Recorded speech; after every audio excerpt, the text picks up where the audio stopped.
Titanfall 2 came out almost 10 years ago, and Respawn has never made a third one. Apex Legends gave us Battle Royale instead of mechs and wall running and all that stuff, and there's no other game that's made Titanfall related gameplay, and that's left a hole in a niche that nobody really filled. Empulse is the closest thing that we got to a real successor.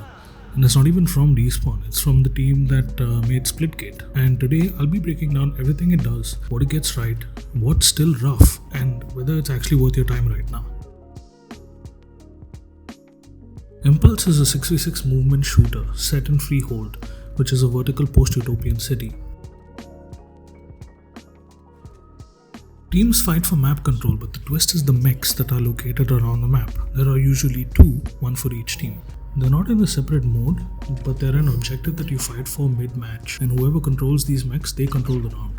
And this game launched into early access around June 15th, and it's still active right now until June 22nd, so grab it while you can.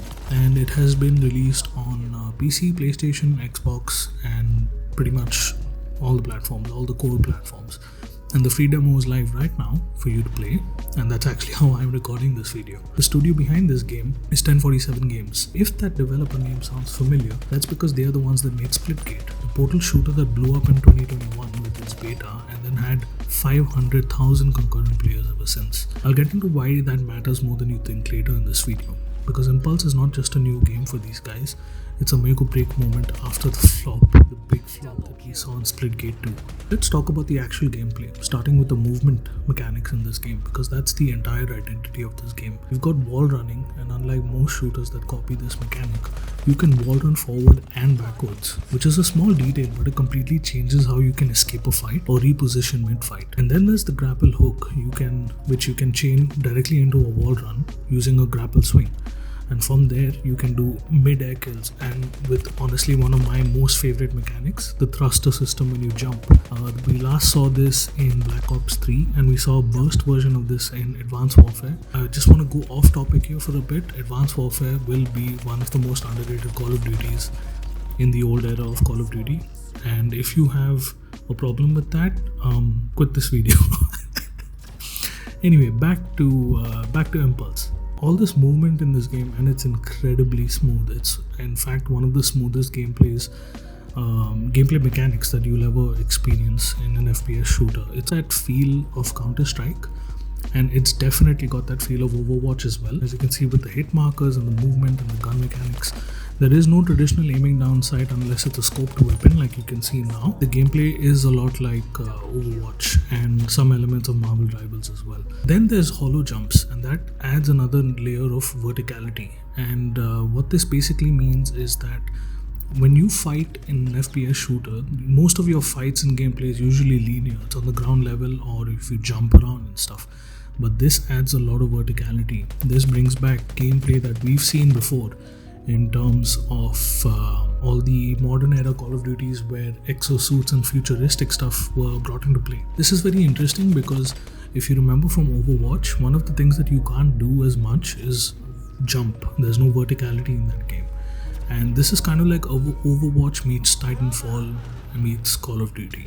Is it going to really override what we know as a traditional FPS shooter? Probably not. This game has the telltale signs of an FPS shooter that goes viral initially and then just falls off later. And Finals was one of that. Finals is recently getting traction right now. And that's only because of people who play the game regularly and they play it competitively. No other game, at least no other game I've seen, has in an FPS shooter, which is called paint bombs. And these basically reshape surfaces mid-fight, and they have multiple variants as well. They have jump variants, speed variants, explosive variants, heal, and sticky versions. Now, I've not explored all versions of this because I was very excited to get into the running and gunning, but it seems like these paint bombs basically alter your movement in the game. So far what I've seen is that they have the base one that's available in the game right now, if you don't level up, are the orange ones, which orange or blue depends on what side you are, whether it's an ally that did it or an enemy. But no matter who you are, no matter which team you're on, you can go faster in them. They increase your sprint speed and they increase probably your healing ability. I've not really explored on that, but it is a really cool feature that they've added, and it's still something new. It's not something any other FPS shooters had. They've probably had variants of this, but not exactly this. It does feel a little bit gimmicky, in the sense that your aim needs to be as fast as people's movement speed, and that's not really something we've seen in games apart from Call of Duty, because in Call of Duty people just jump around, right? But in games like Overwatch, Battlefield, Rainbow Six Siege, Counter-Strike, in all of these shooters, patience is a virtue. In this game, it's kind of a blend of both. You can have stable aim, but you can also have high and, might I say, very, very smooth sensitivity to help you nail those kills mid-fight and still traverse the map. Right now, you're watching gameplay of a mode that's similar to Uplink, where one of the two teams has to capture a device and then deposit it to score points. It's a pretty fun mode. Obviously, most of the gameplay going on right now is just shooting and running around and stuff, but it is Uplink essentially. You can throw the ball around, it's pretty fun. It works the same way as it did in Black Ops 3 and in Advanced Warfare, where you can sort of throw the objective ball and use your gun again, because you can't use your gun while it's happening. And I just get whacked here by someone who spawned. My favorite part of this game, which is the mech system. Now, the mechs are clearly Titanfall. They scream Titanfall, and that's really the only thing they're doing here. Now, what makes it interesting is that in a multiplayer game, these mechs spawn mid-game, and they're meant to change the traversal of the entire match. They're meant to make or break the match, in fact, so it doesn't matter who's really winning. Unless someone really makes use of these mechs, they can immediately switch up the game right away. And it brings up a massive health pool. Although one thing I don't like about it is that it shows you the health of the mech, and it's relatively easy to damage, but it also dishes out a lot of damage, and the tracers need to be led with, kind of like in Battlefield. So it's not point and click shooting. You kind of have to lead your shots a little bit just to get those kills in. Playing with the mech is easily very, very fun. It operates the same way as you would on foot, and it's just that you have your supercharged jump and you can exit the suit on command. It really depends on how you use it in competitive play, and this game has very high potential for competitive play given the movement mechanics and the overall team mechanics and the stuff that you can do mid-game in order to change the fight. This might be a very, very fun game when it comes to esports, but will it really carry its weight, with all the games that were announced, especially in Summer Games Fest 2026? I don't see this game really taking off. I see it sort of riding a wave temporarily and then falling off again, just like Finals did. But maybe I might be wrong, and I would be happy to be wrong, because this game was actually genuinely very fun to play. And most likely this game will be free to play. I don't see this game being a charged game. I don't think many people would want to pay for such a game as well, because it doesn't have a lot of value that you would pay anything above $15 to $16 for.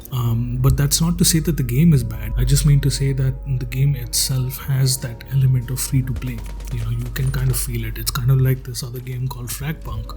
Fragpunk was meant to be a Counter-Strike clone in a way, with the elements of Valorant in it.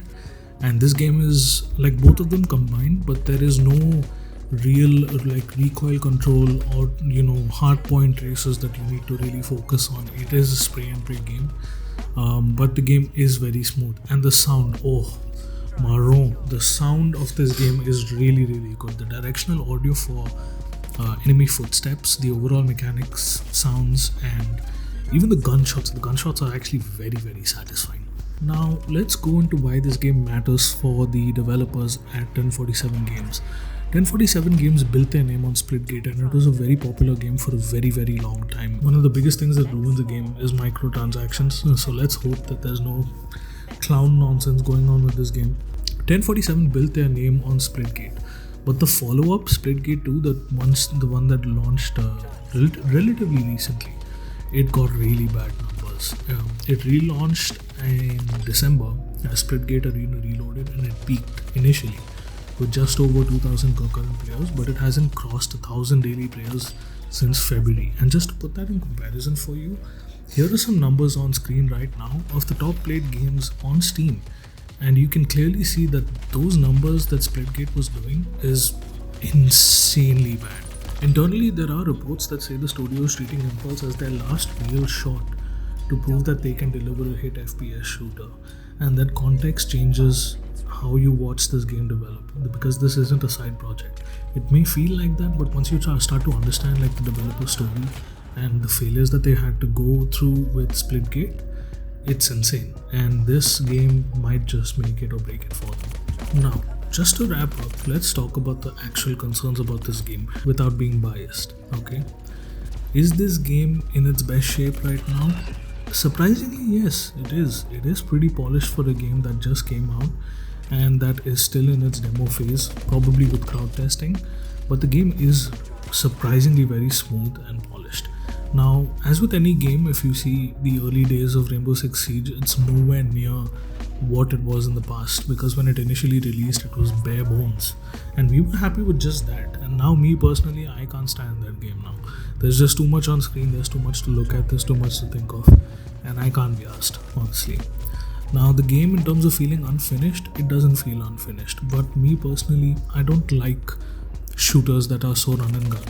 I don't like them when they're cartoony. I like gritty shooters. I like down to earth shooters which take actual skill.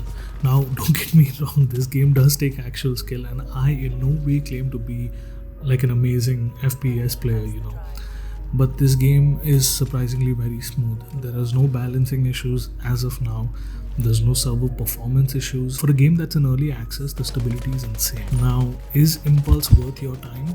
I guess you'll have to find out yourself. If you miss Titanfall, this is the closest game that you're going to get to feeling Titanfall ever again.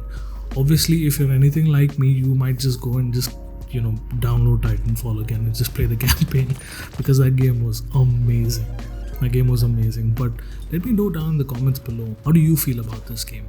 One thing I'm going to tell you for sure, this is a game that you might want to play on PC. It's not very demanding, and on console it might just feel laggy.